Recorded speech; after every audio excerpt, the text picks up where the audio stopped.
So tonight we're going to look at a story, but before we get there, we're going to look at actually the story of a wedding covenant. Remember what a ketubah is? Remember the ketubah is the wedding covenant, the written covenant that they wrote when they got married. That's what a ketubah is. Remember what we learned about with when we studied that ancient Hebrew wedding, remember we learned that what we call the New Testament or the New Covenant, the New Testament really should be translated New Covenant. Jeremiah 31, when he says, I'm going to give you a new covenant, that actually means renewed covenant. But when it says New Testament, actually, I can't remember where it's at in the New Testament, but that actually should say New Covenant, just a difference of wording. But the New Covenant or the New Testament is our ketubah. It's our ketubah with Yeshua, Jesus. Tonight we're going to look at another ketubah. We're going to look at the first ketubah, actually. We're going to go to Exodus 18. And we're going to look at the first ketubah. And I think it's really amazing. And I'm actually just going to be kind of jumping around a little bit in Exodus. I mean, not really jumping around, but I'm going to be kind of going verse by verse, or kind of jumping to different verses, actually. Just things that popped out at me as I was looking at this. So in Exodus, we know that, of course, God had Moses bring the people out of Egypt, bring the Hebrew people out of Egypt, and then they came across the Red Sea. We know that. We're going to be looking at that story here in a couple of weeks at Passover. It's really cool. But and of course, then they came out of Egypt. They come across the Red Sea. God fed them manna, and they complained, and he gave them quail till they were sick of it, till it come out their nostrils, and they complained, and he gave them water. He struck the rock. We see all these things, and then we get to Exodus 18, and then I wanted to just jump in right here a little bit. Exodus 18 is kind of where, so Moses, here's something that's amazing. Do you realize that there was between 1.5 million and 4 million, maybe even up to 4 million people that came out across the Red Sea? And so what's that, like maybe like New York City? Didn't you tell me it's like New York City about approximately or something like that? Okay, so half of New York City, okay. And Moses was in charge of every single detail, every little dispute, every single spiritual aspect. He was the judge over every single detail of 1.5 to 4 million people. Today as I was reading, I was like, oh my gosh. I mean, we knew that, but can you imagine one person over even 1.5 million, every little detail? Every time they had a dispute over clothing or over this or over land or over sheep or over whatever, he had to settle the matter. That's just amazing to me. So as we come into chapter 18, this is where his father-in-law, Jethro, is telling him, that he needs to elect leaders. So in 18, he tells him he needs to elect leaders to preside over them. And then, that's kind of where that is. So we come into 19. So here in 18, he's talking about that he needs to choose leaders from amongst the people. But it doesn't really call these leaders anything other than leaders of Israel. And so it doesn't really give them a name. And my point of this is, at what point did the priest come into effect? At what point did the Kohanim, the priest, come in? Well, we know about the Levitical priest, right? We know about the Levitical priest line. But at what point did the priest start? And so if we go to I think 19:6, I think is the first time that we're going to find it. So we'll start at 19:3. Exodus 19:3. Moses went up to God, and Yahovah called him from the mountain. Here is what you are to say to the household of Jacob, to tell the people of Israel. You have seen what I did to the Egyptians and how I carried you on eagle's wings and brought you myself. Now you will pay careful attention to what I say and keep my covenant. Then you will be my own treasure from among all the peoples, for the earth is all mine, and you will be a kingdom of priests, or Kohanim, for me, a nation set apart. Where do we hear that? Where have we heard that before? That comes from our ketubah, doesn't it? 1 Peter chapter 2, verse 9. And of course, 1 Peter chapter 2, verse 9, Peter is quoting it. The New Testament, the New Covenant, is so much of the Old Covenant. There's so many quotes, we don't realize it. But when Peter was talking, he was actually quoting the Old Testament once again. And basically, he quotes that same thing. 1 Peter chapter 2 and verse 9, he's quoting this passage. So he's saying that God wants to set up his kingdom of priests. We were all called to be priests in the order of Melchizedek. All of us are called to be priests. He set up a kingdom of priests by the order of Melchizedek. It also talks a lot about that in the book of Hebrews. Well, here it is. That was God's plan from the beginning. Do you realize that when God brought them out of Egypt, it wasn't his plan to set up the Levitical priesthood? It wasn't his plan to set up that. We're going to see this as we travel through this, that came because of their disobedience. But that wasn't his plan. Here it says, we're on Exodus 18, and he wanted them to be a kingdom of priests. He wanted them to be a kingdom of priests for me, a nation set apart.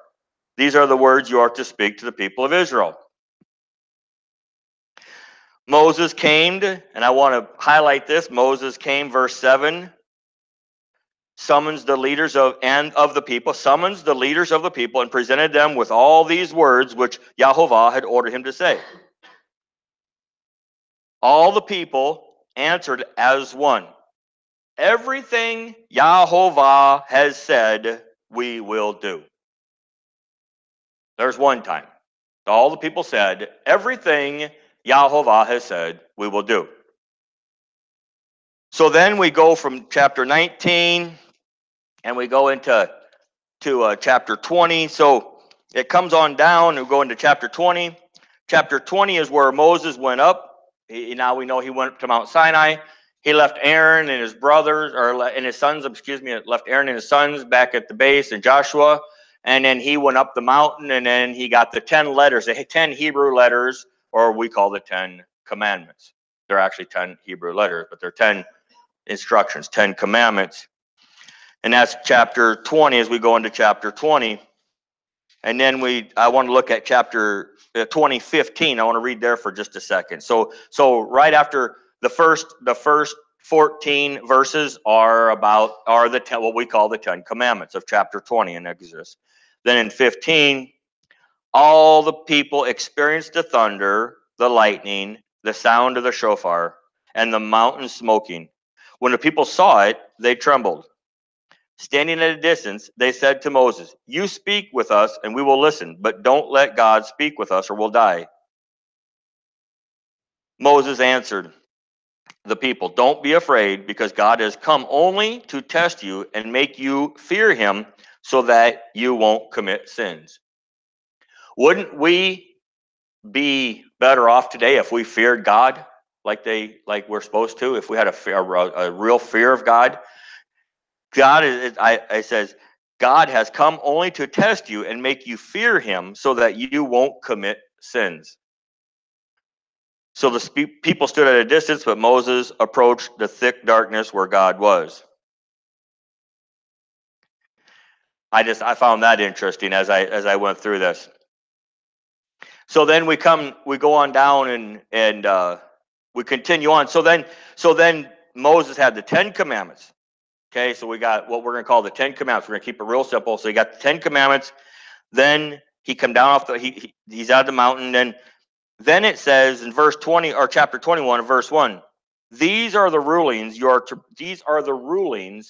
present to them. So Moses got the 10 commandments and they were written on stone, but he hadn't come down yet. He was still at the mountain. And he said, these are the rulings you are to present to them. This is all verbal. So God is speaking to this verbal. And he lists off. So now, this is the ketubah. This is their ketubah. God is writing his marriage contract with these people that he just brought out of Egypt. Okay? This is part of, he's writing his rules. He's writing the rules of his marriage contract. He's writing what he requires of his marriage contract. Okay, he's writing his ketubah here. So in chapter 21, he's starts to list off, and these are really governmental rules. A lot of them are how you treat a slave, and how when somebody dies, if you accidentally hit somebody, or if you purposely hit somebody, if two people get in a fight, what should happen, and that somebody should be put to death. And he really just lists out all these rules. But it's amazing as we read this. Maybe it's not amazing to you, but so these rules that he's writing, there is no ratification if they break these rules. Remember when we read Leviticus, if they break the rules, then there's a ratification, what they have to sacrifice to make up for that sin. He didn't have that at the beginning. These are the rules. These are the marriage contract. These are the covenant, the ketubah that he wrote. So as we read on down through chapter 21, it's just rules. It says rule after rule after rule, or what we call law after law after law. Go on down through 21 into 22. It continues to go on down. And like I said, I'm just moving forward because I'm gonna hit some different highlights that stuck out at me when I was studying this.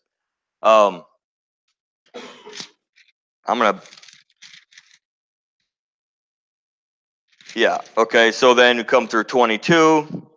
He talks about, again, he's talking about, he's listing out his rules to live by. He's writing out his ketubah. He's writing out, this is what he requires of his bride. These are the things he requires of his bride. You can't have sex with an animal. It's one of the things you can't do. That's the rules of his bride. Seriously. You're not permitted to let a sorcerer live. That's one of the rules of his bride.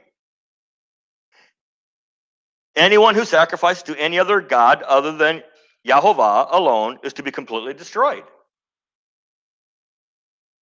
One of the rules of the bride, for his bride. We come into chapter 23. We continue on with the rules. But I want to just look at verse 10. Because now, as we have been studying, the reason I wanted to, and these are the things that just stuck out at me as I was reading Exodus. I was just reading these chapters through and through because I'm coming to a point that's really cool. But certain things like, how much faith do we have? Now, what we've been learning is that right, that the Torah is part of our covenant, is part of our marriage contract. We didn't realize that before, but we're learning that as we go, that the Torah, remember Jeremiah said the renewed covenant. He's going to renew his covenant, and he's going to write it on our hearts. He's going to renew it. So the new covenant, and as we can tell that the new covenant is quoted, so much of it is quoted from the old covenant, right? And so how much faith do we have? And the reason, so look at verse 10. For 6 years you are to sow your land with seed and gather it in its harvest.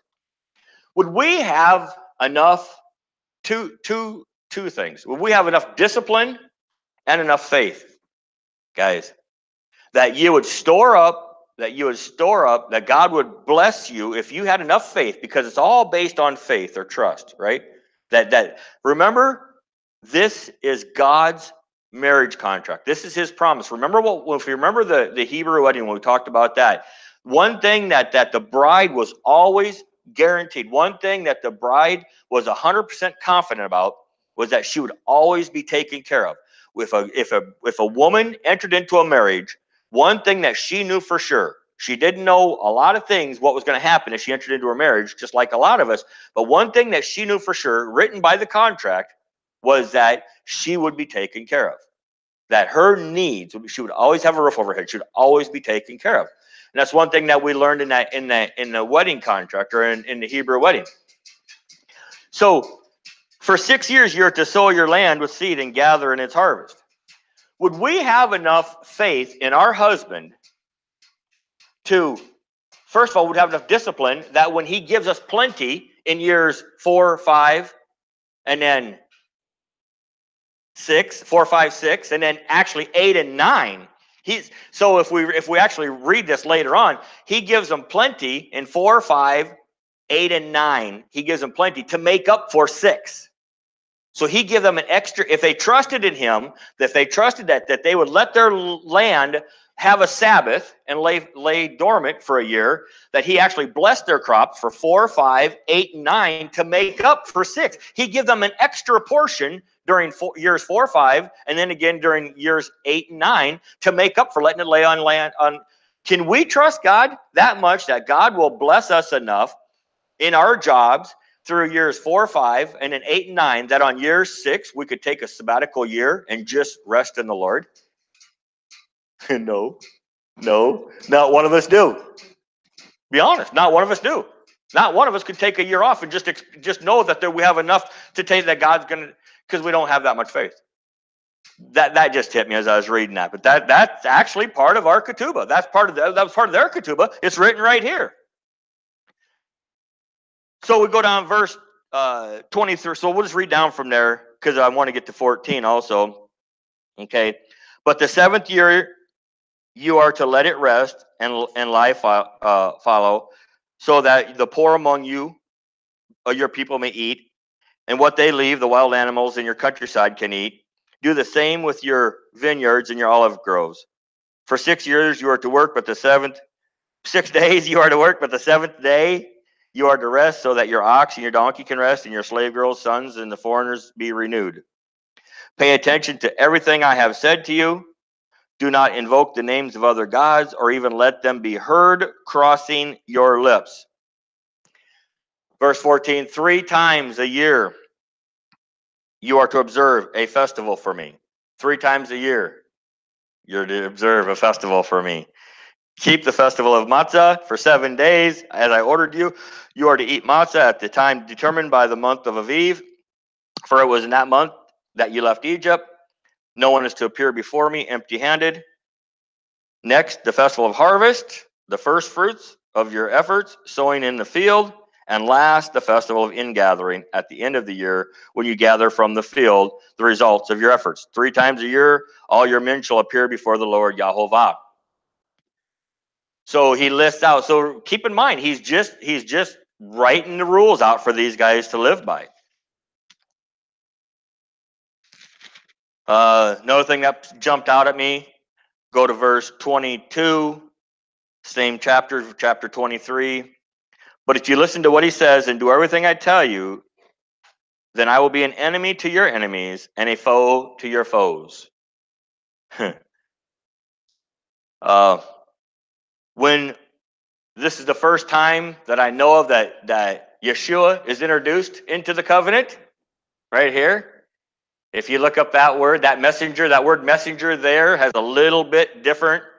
It actually, in a lot of translations, is capitalized, and this one is not. But if you look that up, it's different. That word angel there, messenger, actually is a different word. I'm sure, I'm convinced that it's Yeshua. When my angel goes ahead of you and brings you to the Amorites, the Hittites, the Perizzites, the Canaanites, the Hivitites, and the Jebusites, I will make an end of them. You are not to worship their gods, serve them, or follow their practices. Rather, you are to demolish them completely and smash their standing stone to pieces.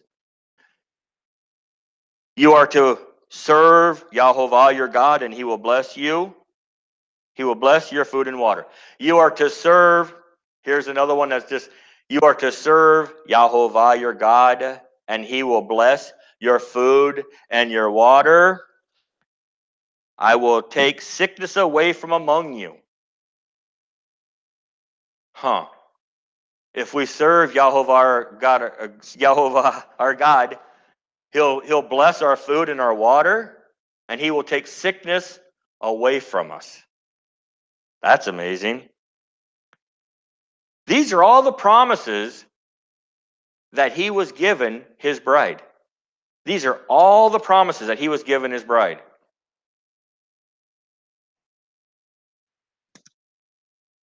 In your land, your women will not miscarry or be barren, and you will live out the full span of your lives. So it goes on down. Then he goes into 24. We'll start at verse 1. I'm going to read just a few verses, not very far, just down a few. But to Moses, Yahovah said, "Come up to Yahovah, you, Aaron, Nadav, Avua, and 70 of the leaders of Israel." And 70 of the leaders of Israel. It doesn't say that Moses selected 70. When Jethro, his father-in-law, told him to select leaders from Israel, it doesn't say that he selected 70 of them. But here it says, and 70 of the leaders of Israel. We'll see later, we won't see it tonight, but later I think in Numbers, I think it does talk about the 70 elders of Israel that Moses chose. But anyways, that was something that come out to me too. 70 of the leaders of Israel, prostrate yourselves at a distance while Moses alone approaches Yahovah. The others are not to approach, and the people are not to go up with him. Moses came and told the people everything Yahovah had said, including all the rulings. Now, Moses had gotten all these rulings verbally. So he told them, keep in mind, now you got to picture this. He has the 2 stones that God wrote with his finger, and now he has all these verbal rulings. He's still on the mountain. And it says, and all the rulings. The people answered with one voice, again, we will obey every word Yahovah has spoken. Moses wrote, then Moses wrote down all the words of Yahovah. He rose up early in the morning, built an altar at the base of the mountain, and set up 12 large stones to represent the 12 tribes of Israel. He sent the young men of the people of Israel to offer burnt offerings and sacrifice peace offerings of oxen to Yahovah. Moses took half of the blood and put it on a basin. The other half of the blood he splashed against the altar. Then he took the book of the covenant, and there it is. Then he took the book of the covenant, the marriage contract, the ketubah. Then he took the book of the covenant and read it aloud, so all the people could hear, and they responded, everything that Yahovah has spoken, we will do and obey. I do. That's what they responded. I do. Do you solemnly swear? I do. That's what so Moses took the blood, sprinkled it on the people, and what did he do? He made the blood covenant. This is the blood of the covenant which Yahovah has made with you in accordance with all your words. Right? What is that? Consummation. Remember, we just seen that in Romans 10:4. The consummation of the contract. A blood covenant of the marriage contract. He just consummated the marriage right there. He sprinkled the blood on him made a blood covenant. Now, where else do we see that at? Jesus says, this is my blood. The blood of the new covenant. That's where it comes from. This is so cool. So, he sent the young men of people. Okay, where are we at here? In verse 9, Moses, Aaron, Nadav, Avihu, and 70 of the leaders went up, and they saw the God of Israel. Under his feet was something like sapphire stone pavement, as clear as the sky itself.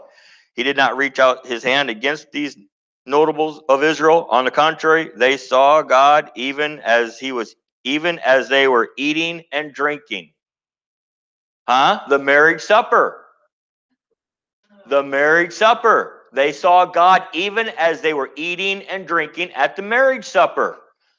He just fulfilled the ketubah, the blood covenant, the marriage supper, the written contract. It's all there. Isn't that amazing? Verse 12, Adonai said to Moses, come up to me on the mountain and stay there. I will give you the stone tablets with the Torah and the mitzvah I have written on them so that you can teach them. Moses got up, also Joshua, his assistant, and Moses went up onto the mountain of God. To the leaders he said, stay here for us until we come back to you. See, Aaron and Hur are stay here with us until we come back to you. See, Aaron and Hur are with you. Whoever has a problem should turn to them. Moses went up on the mountain, and the cloud covered the mountain. The glory of Yahovah stayed on Mount Sinai, and the cloud covered for 6 days. On the seventh day, he called Moses out of the cloud. To the people of Israel, the glory of Yahovah looked like a raging fire at the top of the mountain. Moses entered the cloud and went up on the mountain, and he was on the mountain 40 days and nights. So now chapter 25. Okay, so now he's written the marriage contract. Now we go into chapter 25, and now he's going to start to describe to build the tabernacle, right? Because they need a place for God to dwell. Because remember, they couldn't be they said, we can't be by God. God needed a place to dwell, to be with them. So if we go through chapter 25, chapter 26, it's all talking about all the articles to build and how exactly all the articles, how they got the articles to build the tabernacle, and all the instructions on how to build it. Chapter 25, chapter 26, chapter 27. There's one verse that stuck out to me as I was going. That's just really talking about all the different things that they as they was getting all the stuff together, and he described who he was going to anoint with wisdom on how to build all these articles. That all describes it there. So it's all about building the tabernacle for God to dwell in. But verse 20 or chapter 28, verse 1. I wanted to look at that. You are to summons your brother Aaron and his sons to come from among the people of Israel to you, so that you can serve me as a priest. So he was building up, and I wanted to point out this about the priesthood. Remember, we said the Levitical priesthood didn't come till later. That wasn't in the intentions. He needed so he raised up a nation of priests. Each tribe had their own leadership. And then there was Aaron and his sons, who was supposed to be the priest over the tabernacle. We just got done describing the tabernacle, and then he needed a priest to oversee the tabernacle. So it'd be Aaron and his sons and his family. They were supposed to be the priesthood that overseen the services of the tabernacle. So you could serve, Aaron and his sons, Nadab, Avihu, Eleazar, and Ithamar. I'm sure I said them all wrong. You are to make for your brothers Aaron garments set apart. So now chapter 28 talks about the garments. The garments that Aaron is supposed to wear. And now he's ordained as the priest of the tabernacle. Remember, he was Moses, as we went along the story, he was Moses' right-hand man from the very beginning. He was kind of Moses' helper. But now he just was ordained as the priest of the temple, the tabernacle, the tabernacle. Okay, him and his sons. So now God is going to describe his garments, what his garments should be made out of and what they should look like. So chapter 28 talks about that. It's all about the garments, the breastplate, how they should be made, of what materials they should be made. And then we're coming to chapter 29, and I want to read. I'm going to read a few verses out of chapter 29. We'll start with verse 1. Here is what you are to do to consecrate them for ministry to me in the office of priest. Take 1 young bull and 2 rams without defect. Also, matzah cakes mixed with olive oil, and matzah wafers spread with oil, all made from fine flour. Put them together in a basket and present them in a basket along with a bull and 2 rams. Now listen, here's what you're to do to consecrate them for the ministry in the office of the priest. So he's saying this is what he wants to consecrate them into the office of priesthood. Where again, we're not talking about sin offerings. We're not there. We're not there yet. This is what he's talking about that he wanted to do. This was to set them into the priesthood. Bring Aaron and his sons to the entrance of the tent of meetings and wash them with water. Take the garments and put on Aaron the tunic, the robe of the ritual vest, the vest itself, and the breastplate. Fasten the breastplate on him with his belt. Put the turban on his head and attach the holy ornament to the turban. Then take the anointing oil and anoint him by pouring on his head. Bring his sons and put tunics on them. Wrap sashes around them, Aaron and his sons, and put the headgear on their heads. The office of priest is to be theirs as a permanent regulation. Thus you will consecrate Aaron and his sons. Bring the young bull to the front of the tent of meetings. Aaron and his sons are to lay their hands on the bull's head. And you are to slaughter the bull in the presence of Yahovah at the entrance of the tent meetings. The reason I wanted to point that out, and we go on down, and it tells what they do with the young rams. They put their hands on his head, and they slaughter the rams. It tells exactly what they do with the innards. It tells what they do with it, how they burn it up, how it has to be carried out. So, and this is all to ordain them into the priesthood. But it's funny, what's Yom Kippur? Anybody remember what Yom Kippur is? They have one bull and two rams. They slaughter the bulls, and that's for the remission of sins for the nation of Israel. They slaughter the bull first of all, the bull was slaughtered for the remission of sins for the priesthood, for Aaron's priesthood. And then one ram was turned loose as the Aziel. The other one, they chose lots. The other one was sacrificed for the sins of the people of Israel.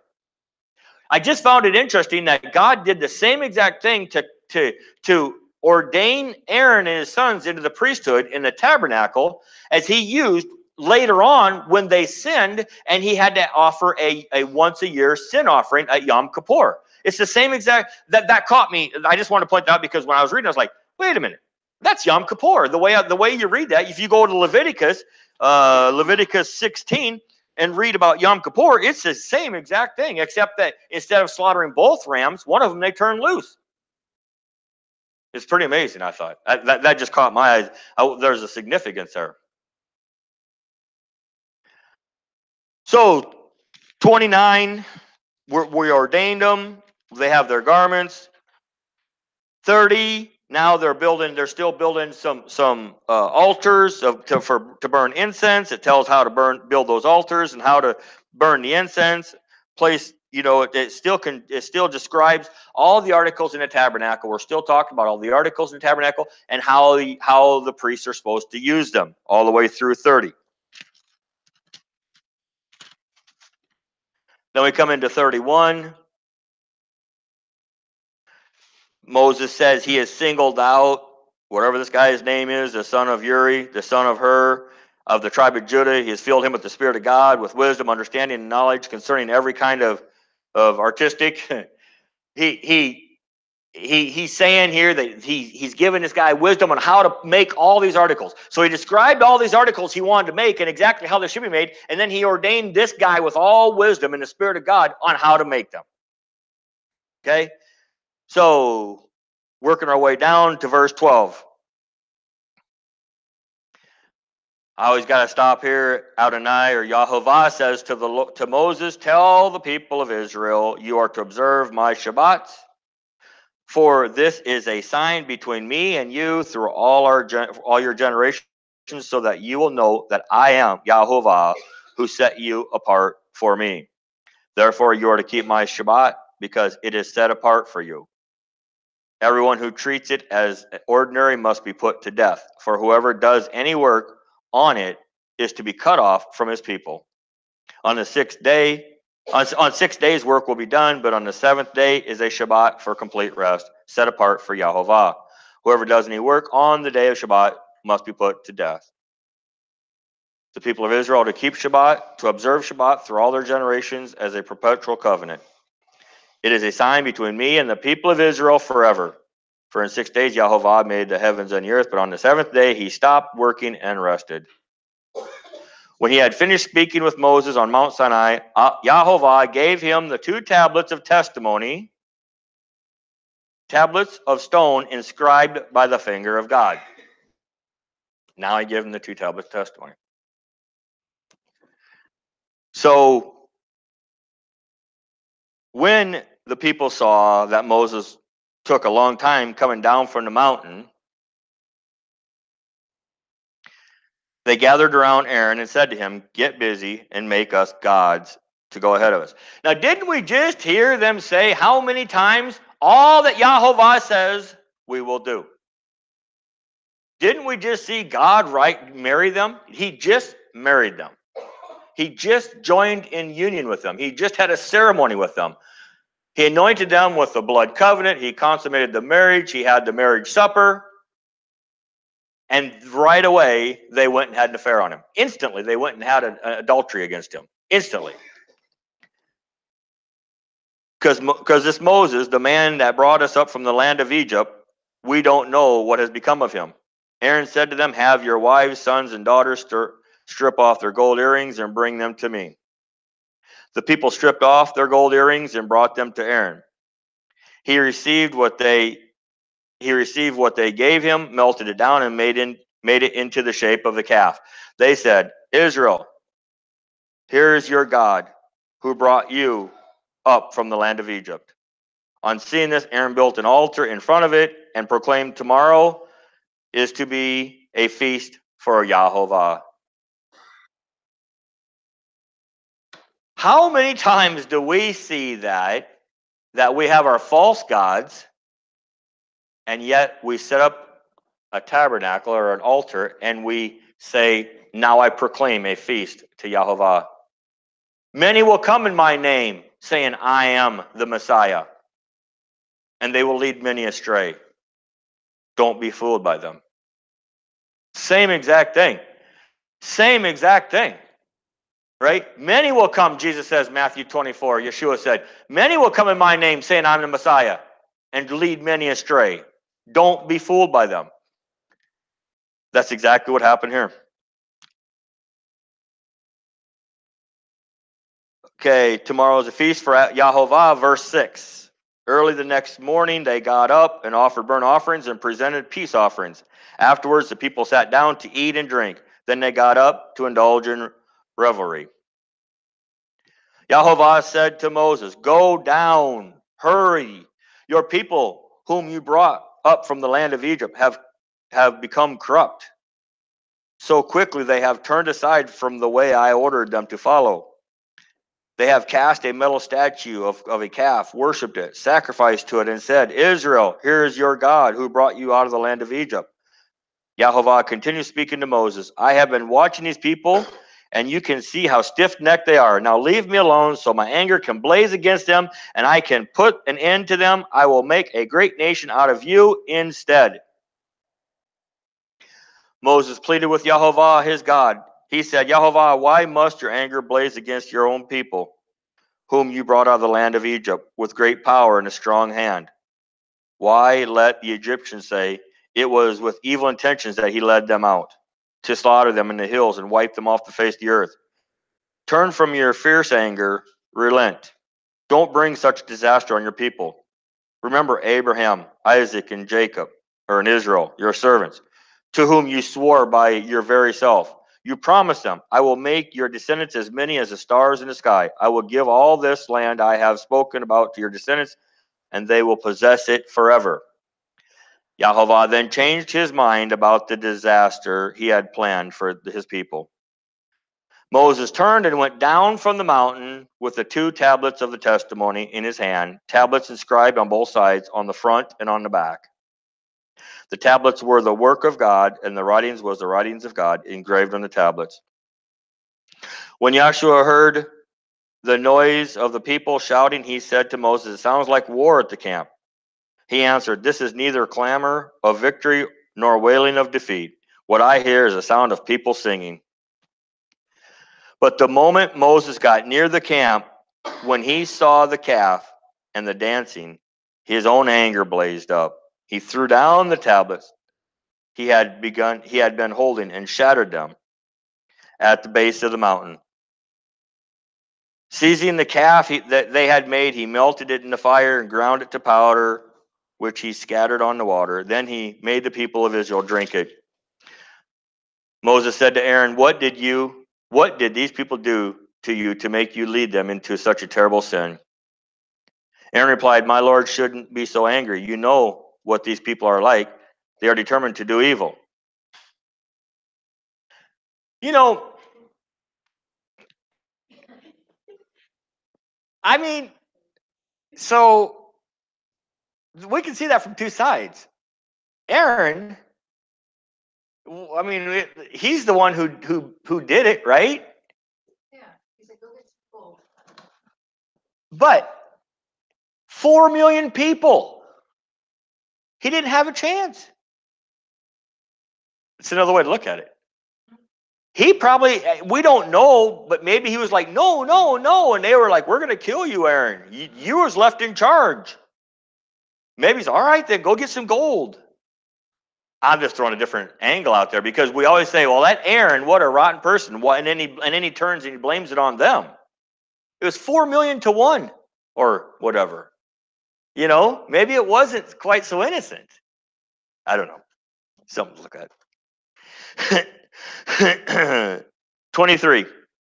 So they said to me, make us gods to go ahead of us, because this Moses, the man that brought us out of the land of Egypt, we don't know what has become of him. I answered them, anyone with gold, strip it off. So they gave it to me, and I threw it in the fire, and it came out this calf. Instantly came out this calf. Instantly this calf popped out of the fire. When Moses saw that the people had gotten out of control because Aaron had allowed them to get out of control to the derision of their enemies, Moses stood at the entrance of the camp and shouted, whoever is for Yahovah, come to me. All the descendants of Levi railed around him. There's where the Levitical priesthood comes from. All the descendants of Levi railed around him. He told them, here's what Yahovah, the God of Israel, says. Each of you put his sword on his side and go up and down the camp from gate to gate, and every man is to kill his own kinsman, his own friend, and his own neighbor. The sons of Levi did what Moses said, and that day 3,000 of the people died. That day 3,000 people died. Then now God had to set up, because God relented on because Moses begged for the people, so God had to set up the Levitical priesthood. He had to set up the sacrificial system. Now, death was required. Death was required.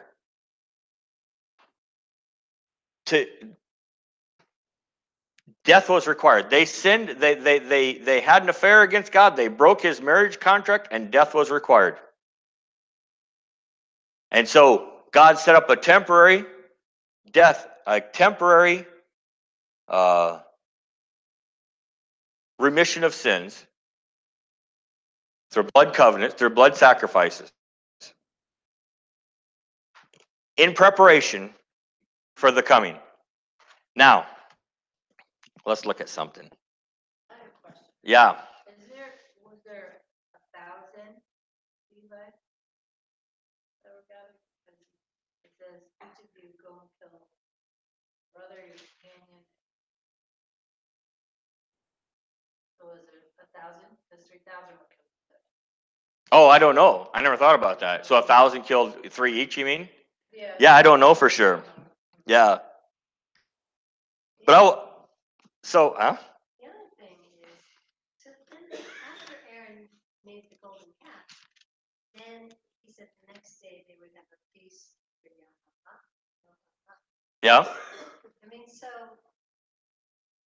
it's so weird that he made this golden calf and then he said, well, we're going to worship God today. Well, that's what we do. We have Easter celebration with the golden calf, and then we set up the altar to Jesus Christ. It's the same exact thing. They stood in front of a false god and they worshipped Yahovah. It's the same thing that we do. Hopefully not us, but we did. right? They stood in front of a false god and they worshiped the real God, so the God who brought them out of the land of Egypt. So 3,000 men, 3,000 people died that day, and then God set up a blood. Then after those 3,000 died, it goes on and it talks. Then it goes into the rest of it goes into the book of Leviticus. Obviously, Leviticus, the Levitical priesthood, with all the rules of what they had to do their sins to be remitted. Okay. So 3,000 men had to die, 3,000 people had to die that day because of the sin. Okay? So 3,000 Israelites had to die. Go to Acts chapter 2.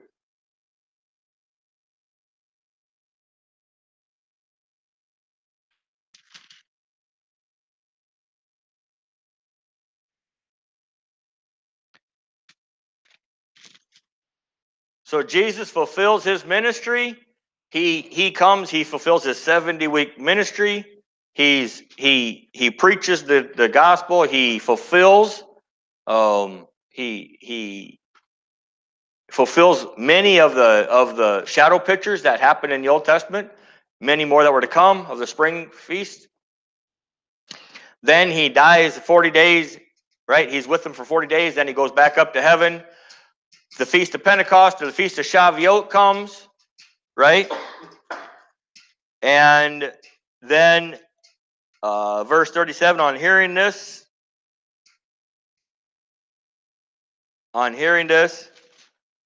they were stung in their hearts, and they said to Peter and the other emissaries, brothers, what should we do? Peter answered them, turn from your sins, return to God, and each of you be immersed on the authority of Yeshua the Messiah into forgiveness of your sins, and you receive the gift of the Holy Spirit. For the promises for you and your children, for those far away, as many as Yahovah your God may call. He pressed his case with many other arguments, kept pleading with them, save yourselves from this perverse generation. So those who accepted what he had said were immersed, and they were added to that group that day, 3,000 people. They're there. Back. They're there. 3,000 had to die because of the sin. 3,000 were returned. I think that's pretty cool. Yep. 3,000 had to die the day. 3,000 returned the first day that the church started.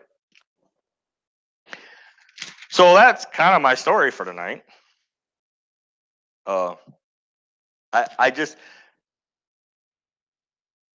was amazed. So when they broke the first covenant, the book of the covenant, and I like the way it even describes it as the book of the covenant. Then there's the book of the law, right? In Leviticus or in Numbers, I believe it, or Deuteronomy, one of those three.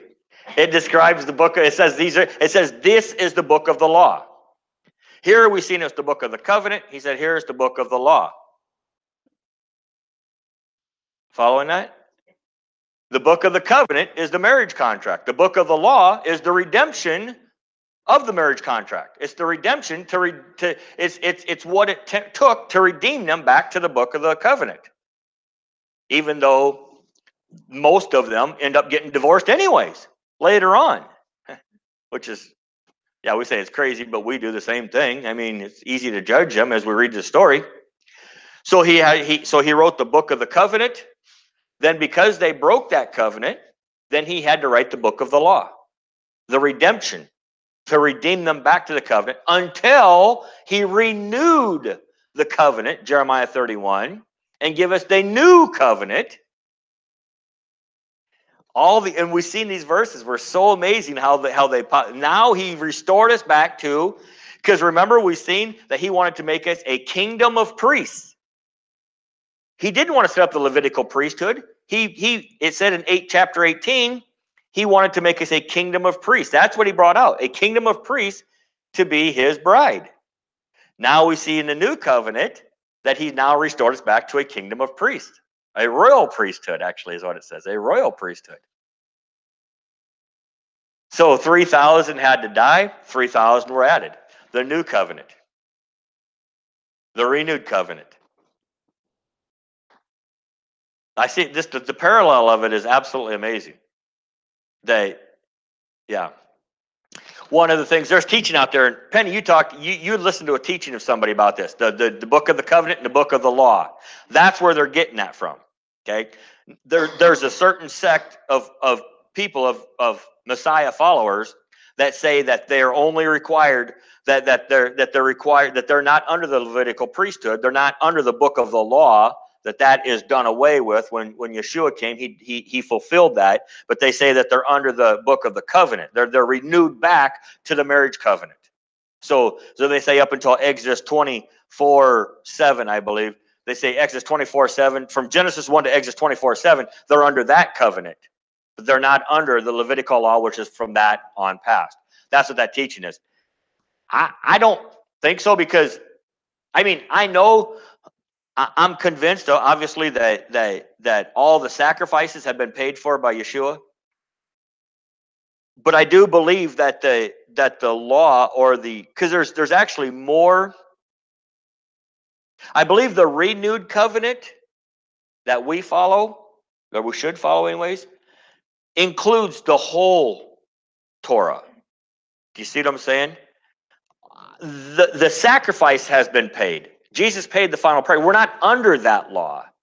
Their argument is out of Galatians, that's what it means when it says we're not under the law, that we're required to keep the Torah, but we're not under the law. They're saying we're required to keep the covenant up till Exodus 24:7.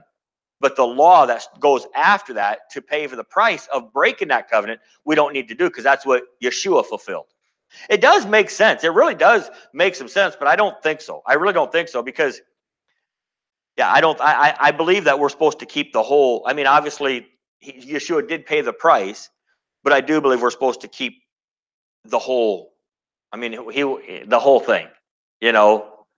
But anyways, that's where that doctrine comes. Huh? There's a lot of differences. Yeah, the Z is later on, because because a lot of that is in it describes the Levitical priesthood, what the Levitical priest had to do. See, now there's a whole Levitical priesthood set up. Now it's not just Aaron and his sons. Now it's the whole tribe of the Levites. Okay? And like the Zeets, for example, that's one thing we've talked about. They come later. Actually, the dietary law comes later. The dietary law is in the book of the law. It's not in the book of the covenant. It's in the book of the law. Okay? So, yeah, that's... They think they don't have that group you're talking about. Okay. Right. They think that's all. They say everything after Exodus 24:7 is the book of the law, and that Jesus took care of all that.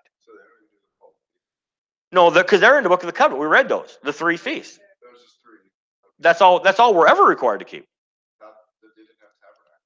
Yeah. In harvest, in gathering is the Feast of Tabernacles. Yep.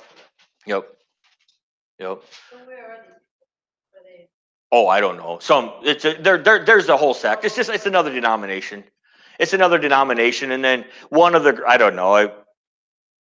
I don't know even know what they're called. They have different church names or whatever, but they're Torah believers, but they only believe in Exodus up to Exodus 24:7. And we know definitely, like, dietary laws and those things they are definitely the book of the law. Like where they are in the Bible. Like when they say up to this verse, like we know chronologically that. Well, I didn't see them. I read the book of Exodus today, and I didn't see them up until after Exodus 20. Then they were actually, yeah, they actually didn't even come into Leviticus, actually. So. But even on the ark, Noah was told to bring like only 2 of the unclean animals and more of the clean animals. That's where they don't say that, but it's Right. He He calls them calls them even unclean there. Right. And there's no examples of Jesus or any. Like I think we have to look at what the disciples did. Right. No, I agree. I believe that we're to keep the whole Torah. Obviously, like I said, we know the sacrifices are paid. We know all the temple service. See, and that's the other thing too, is what they say is that we don't, because of a Jewish belief. keep in mind, of a messianic Jewish belief, they believe that the Jews, the non-believing, the non-believers of Messiah or of Yeshua, Jews today, the rabbinical Jews of today, have to rebuild the temple for Yeshua to come back. And this group says, we don't, the temple, that's all part of the law. That's all part of the book of the law. That don't need to happen. There's a lot in that. I mean, between the two differences, there's a lot in that. Yeah. It's interesting to study that. It's pretty interesting. But, well, anyways,